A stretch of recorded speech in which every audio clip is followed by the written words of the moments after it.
Assalamualaikum warahmatullahi wabarakatuh. Saudaraku, alhamdulillah, semoga kalian sehat-sehat selalu. Amin. Saya ingin mengingatkan saudara-saudara semuanya bahwa salawatan itu adalah pembodohan permanen. Karena tidak ada di situ belajar ilmu agama. Dan yang paling parah adalah ladang duit Habib. Jadi jangan dikasih duit. Ingat kalian, sehari cari duit dengan capek-capek. Mari kita simak penjelasannya.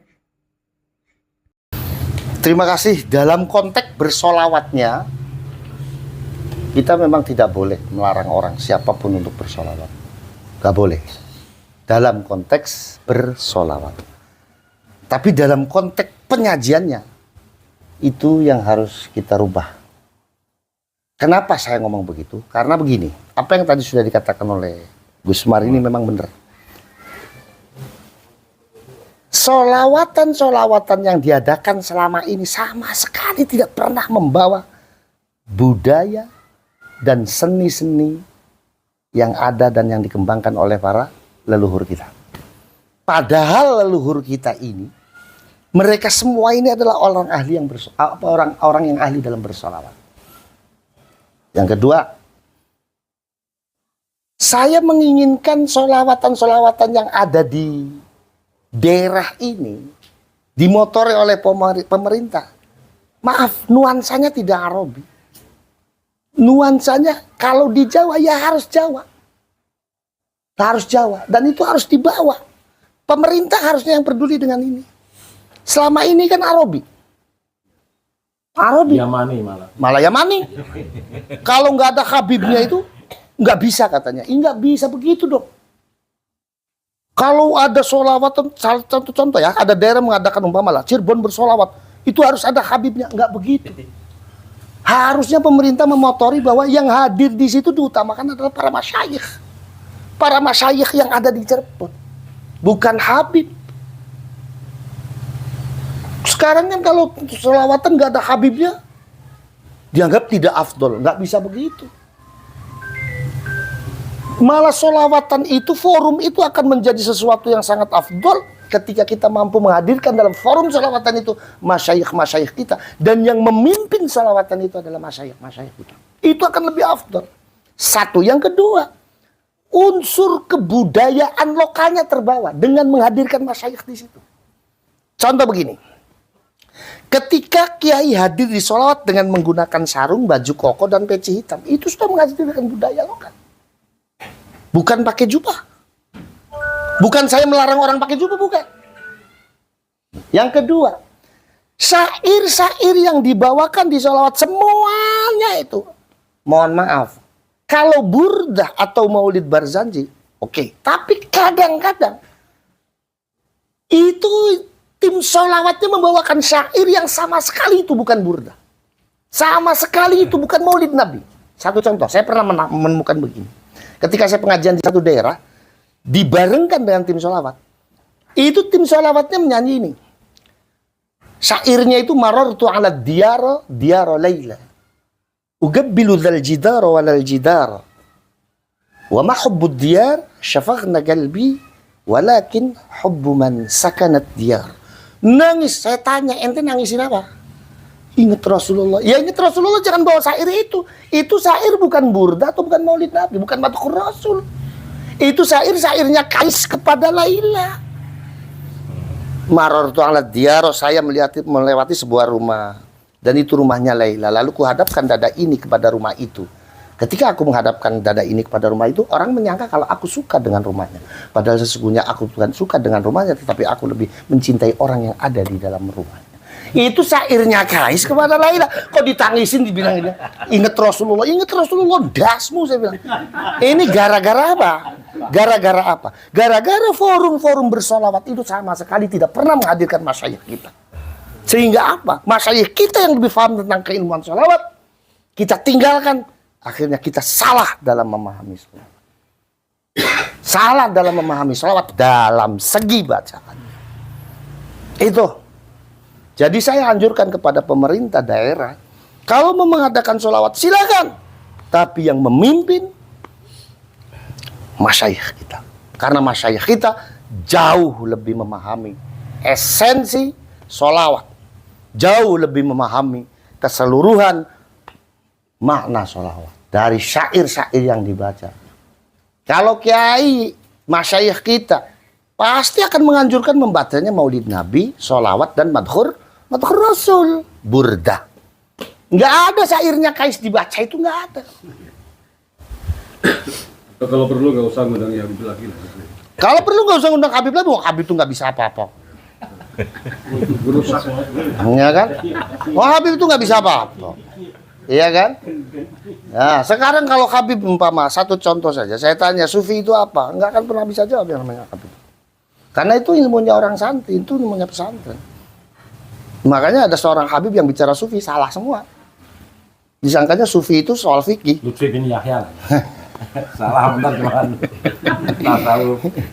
Sufi itu bukan urusan fikih, Pak. Kata ulama sufi itu sumber fitnah. Iya. Satu lagi Gus. Ya. Ini kan di framing oleh kelompok Mukibin seolah-olah panjenengan itu kok takzim sama Lutfi bin Yahya. Padahal kan kelihatannya nggak mungkin loh. Ya. Kalau takzim maknanya sebagai murid ke guru, ya enggak lah. Habib Lutfi itu lebih muda usianya daripada abah saya. Iya enggak? Satu. Yang kedua, abah saya itu, ya nyuwun sewu, bukan saya menyombongkan orang tua saya, bukan. Abah saya itu baca tafsir Jalalain saja sambil tidur. Semuanya banyak yang menyaksikan. Ini kayak Ustadz Jadi sendiri menyaksikan bagaimana bulan Ramadan abah saya kalau membaca tafsir Jalalain sambil tidur. Saking hafalnya. Lalu umpama abah saya, pastinya abah saya akan tahu, lebih tahu siapa Habib Lutfi dong. Ya kan? Terus abah saya suruh takzim sama, maaf, Habib Lutfi yang ngomong hadis saja salah. Ya kan? Man itu mungkaron itu artinya apa? Mau dari tarkibnya saja susah diartikan itu. Kalau sekedar salah harokat mungkin maklum ya, sabkul lisan. Tapi kalau sudah salah kalimat tarkibnya itu artinya apa gitu kan? Itu pengakuan beliau 3 serangkai itu. Abah, Gus Dur, satunya lagi Lutfi. Nah, nggak tahu itu. Kalau setahu saya, abah saya yang dekat sekali ya memang dengan almarhum Kiai Abdurrahman Wahid. Beliau sangat dekat sekali. Bahkan kalau ke almarhum Kiai Abdurrahman Wahid, Kiai Abdurrahman Wahid sering meminta masukan ke abah saya juga sering diberi masukan sama satu. Yang keduanya, setahu saya abah saya itu ya seperti itu. Lah menurut logikanya jenengan. Ya, dari sisi keilmuannya seperti itu mungkin nggak? Saya yakin dulu kedekatannya Abah Habib Lutfi atau Habib Lutfi kepada abah saya, ya mungkin Habib Lutfi belajar ke abah saya. Cuman orang kan nggak ada yang tahu. Belajar mungkin. Tapi orang kan nggak ada yang tahu. Kalau soal hormat ya abah saya kepada siapapun menghormati. Kalau soal hormat, abah saya kepada siapapun menghormati. Sampai penghormatan abah saya kepada orang lain itu, sampai beliau sudah nggak bisa jalan. Dipanggil di tengah-tengah hutan gunung, abah saya tetap datang dengan memakai kru. Itu penghormatan abah saya kepada orang lain. Jadi kalau soal menghormati, abah saya kepada siapapun menghormati. Tapi kalau konteksnya talim, atau yang dipersepsikan kepada mereka kalau abah saya itu guru atau muridnya Habib Lutfi, ya mohon maaf, saya yang jadi putranya belum pernah menyaksikan itu. Dan saya yakin enggak loh, abah saya itu orang alim kok. Abah saya itu orang alim, sementara Habib Lutfi ngucap hadis saja salah. Artinya, ya jangankan abah saya sendiri untuk jadi murid Habib Lutfi, ya gak mikir-mikir gitu deh. Gitu kan. Karena saya sendiri ngaji. Karena saya sendiri ngaji gitu kan. Ya orang kan punya penilaian. Orang kata kitab ta'lim muta'allim itu orang itu harus memilih guru kok. Betul nggak? Betul. Kata kitab ta'lim muta'allim itu kita harus memilih guru. Ya milih guru ya yang alim. Nah, makanya ada Habib yang ngomong kalau ngaji sama satu Habib bodoh itu lebih mulia daripada ngaji kepada kiai yang alim. Ini doktrin bukan hanya sekedar lucu ini, tapi ini lagi pameran goblok orang yang ngomong begini. Kenapa? Lah iya, orang ngaji itu konotasinya dan orientasinya mencari ilmu. Mencari ilmu itu ya sama orang yang punya ilmu. Kalau mencari ilmu kepada orang yang bukan cari ilmu, mau dapat apa kita? Analoginya sama, kalau kita mau mancing ikan, mancingnya di baskom, udah tahu baskomnya nggak ada ikannya, kita tetap mancing. Ini kalau bukan orang soak, siapa? Goblok itu. Kan begitu kan? Satu, yang kedua, pameran goblok lagi. Ini saking bodohnya, dia sampai nggak lupa, bukan lupa, dia saking bodohnya, dia memberikan doktrin yang bisa membawa orang itu keluar dari Islam. Nggak tahu.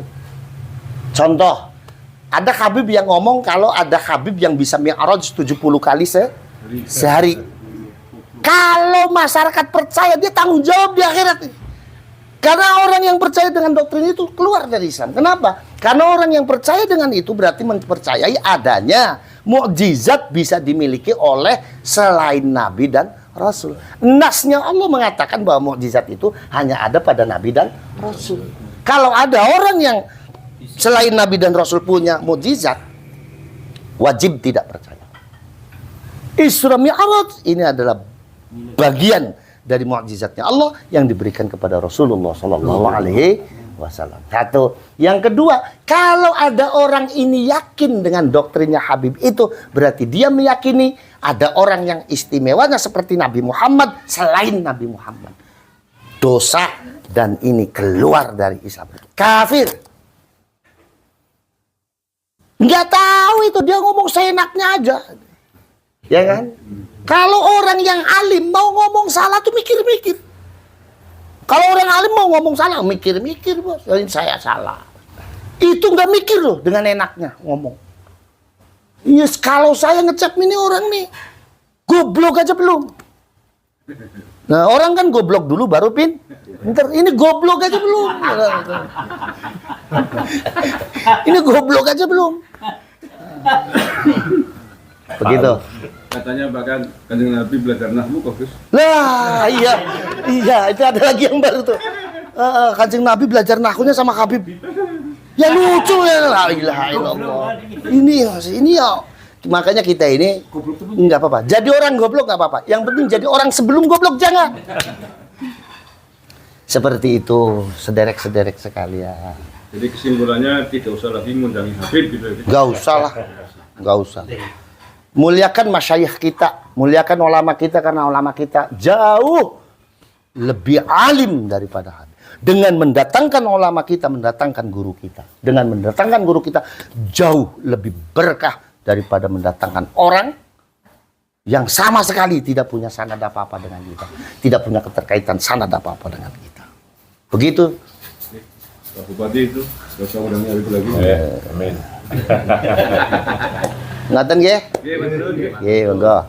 Demikian wallahul muwaffiq ila aqwamit thariq. Wassalamualaikum warahmatullahi wabarakatuh. Jadi intinya selawatan itu ladang duit Habib. Waspadalah wahai saudaraku. Wassalamualaikum warahmatullahi wabarakatuh.